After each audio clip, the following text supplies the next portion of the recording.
আসসালামু আলাইকুম। আবারও হাজির হলাম আপনাদের মাঝে নতুন আরেকটি ভিডিও নিয়ে। আজকে আমরা একটি মাইক্রোল্যাব TMN1 দেখছি। এটার প্রথম কমপ্লেইন হচ্ছে বেস বাজে না। তো আমরা বেস বাজে না দেখে সরাসরি সার্কিট বোর্ডটি খুললাম। খুলে দেখি যে একটি আইসি ফিজিক্যালি ড্যামেজ হয়েছে, বেস বাজে না যে আইসিটি। দ্বিতীয়ত কমপ্লেইন হলো যে এখন পাওয়ার আসে না। প্রথম দিকে ছিল হচ্ছে একটা টুইটার বাজতো, একটা বাজতো না। আরটা ছিল কমপ্লেইন বেজের সমস্যা। এখন সাথে সাথে পাওয়ারও আসে না। তো আমরা এখানে সুইচটি অন করা আছে। তারপর আমরা ওমস দেখে নিচ্ছি।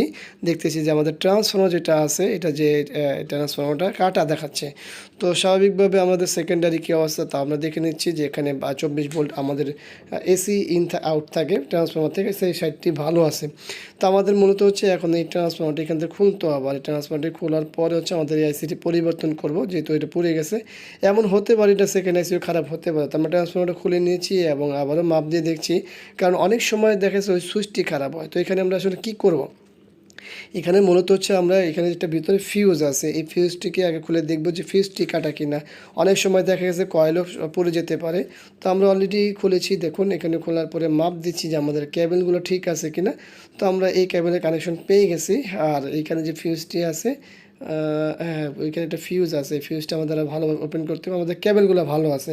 অনেক সময় তারও খারাপ হতে পারে, টান টুন লেগে অনেক সময় নষ্ট হয়ে যায়, যদিও এটা হওয়ার সম্ভাবনা খুবই কম। তো তারপরে আমরা দেখে নিলাম যে আসলে সমস্যাটা কোত্থেকে। তো আমরা পেলাম হচ্ছে এইখানে ভিতরে একটা ফিউজ আছে, এই ফিউজটি কাটার সম্ভাবনা অনেক বেশি। তো আমরা এখনও ফিউজের একটি লেগ পেয়েছি, আরেকটি লেগ এখনও ওপেন করতে পারিনি। তো আমরা তাও একটু দেখে নিই। এইখানে এইটার পরে আঠাটা মানে এখানে যে কস্টিপটা আছে এটা কাটলে আমরা পাবো।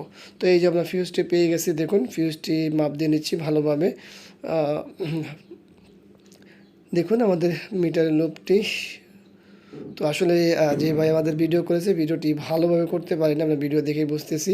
তো যাই হোক, তারপরে আপনাদের এই ভিডিওটি খুবই উপকারে আসবে। এই ফিউজটি হলো কাটা।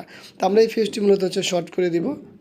তারপর করার পরে আমরা এখন এসি ভোল্টেজ মাপবো যে আমাদের আউটপুটে যে এসি ভোল্টেজটা থাকার কথা সেটা আছে কিনা। তো এখানে আমাদের এসি ভোল্ট 12 দেখছি আমরা এখন কালোটা বাদ দিয়ে সরাসরি সবুজ সবুজ নিয়ে দিব। এটা সবুজ তো না, নীল নাকি? হ্যাঁ নীল বা সবুজ যেটাই হোক। তো আমরা দেখে নিলাম এখানে কত 24 ভোল্ট আছে। তো আমাদের ট্রান্সফর্মারটি ওকে হয়েছে।